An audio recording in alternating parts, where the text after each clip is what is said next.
Sabe aquela tensão que existe em praticamente toda a família? Aquele desafio de equilibrar o amor com a disciplina? É uma linha muito tênue, né? Onde é que o cuidado vira excesso de permissão e como é que se coloca limites sem parecer duro demais, sem afeto? Bom, é exatamente essa questão que a gente vai explorar hoje, usando como guia a filosofia do amor exigente. E a filosofia por trás dessa abordagem toda está resumida perfeitamente aqui. Amor sem limites vira permissividade.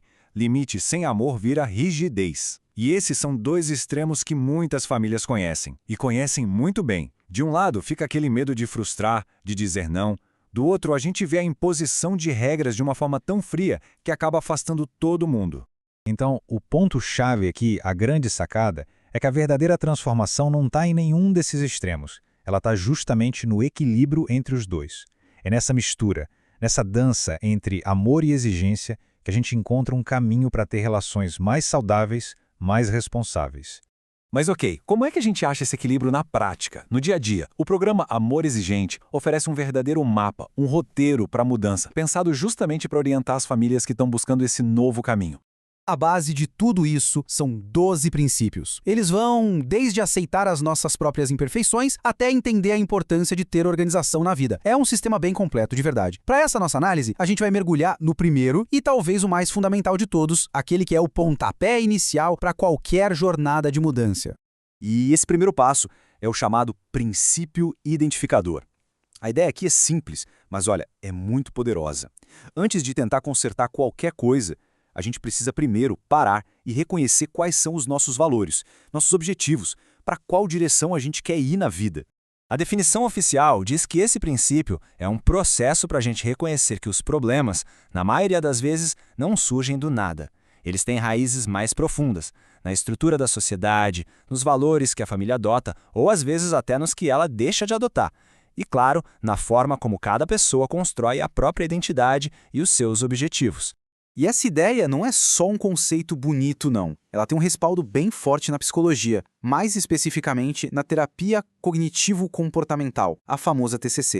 Na TCC, a gente entende que todos nós temos o que eles chamam de crenças disfuncionais. São aquelas ideias centrais que a gente forma sobre nós mesmos e sobre o mundo, quase sempre com base no que a gente viveu lá atrás. O princípio identificador funciona exatamente no que a TCC chama de reestruturação cognitiva, que nada mais é do que o processo de identificar, questionar e finalmente mudar esses pensamentos distorcidos para criar padrões mais saudáveis e mais realistas. Tá, muito legal a teoria, mas e na vida real? Dentro de casa, na correria, como é que isso funciona? Vamos ver agora alguns exemplos bem concretos de como esse princípio se aplica em cenários que são super comuns nas famílias.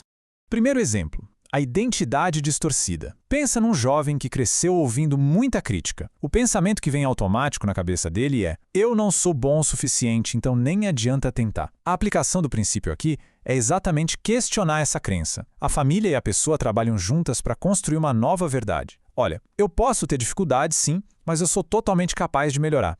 Outro caso bem comum, valores familiares desorganizados. Numa casa onde não tem regra clara, a crença que fica no ar é: aqui cada um faz o que quer. O resultado? Conflito, falta de respeito, um caos. O princípio entra em ação quando a família para e decide, em conjunto, definir seus valores principais: respeito, responsabilidade, compromisso. Só isso já cria um ambiente muito mais seguro para todo mundo. E a influência que vem de fora, do contexto social. Imagina um adolescente que anda com uma turma onde usar drogas é visto como algo normal. A crença que se instala é: se eu não fizer isso também, não vou ser aceito.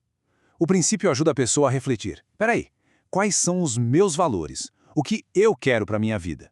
Isso permite transformar aquele pensamento em algo como: eu posso sim escolher amizades que tenham mais a ver com os meus objetivos.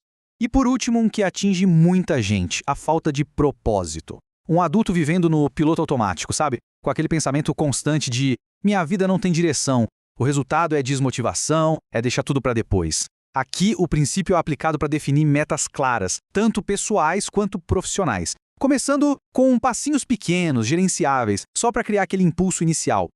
Então, resumindo, o processo prático se divide nestes 4 passos. Primeiro, tomar consciência daqueles pensamentos que vêm no automático. Segundo, investigar as crenças que estão por trás deles. Terceiro, definir valores que sejam claros e que todos compartilhem. E por último, construir objetivos de propósito, com intenção, baseados nesses valores. A grande virada de chave, no fim das contas, é exatamente esta. É sair daquele modo de reação automática, que é guiado por crenças antigas e pelas pressões de fora, e entrar no modo de ação consciente.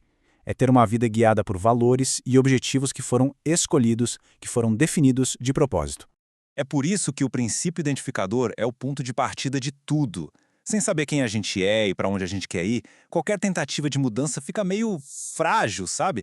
Ele é a fundação, o alicerce, onde todos os outros 11 princípios vão ser construídos em cima. Então, essa nossa análise de hoje nos deixa com uma pergunta para reflexão. E não é sobre quem a família foi até ontem. O foco não é o passado. É sobre uma decisão que se toma agora. Que família vocês decidem ser a partir de hoje.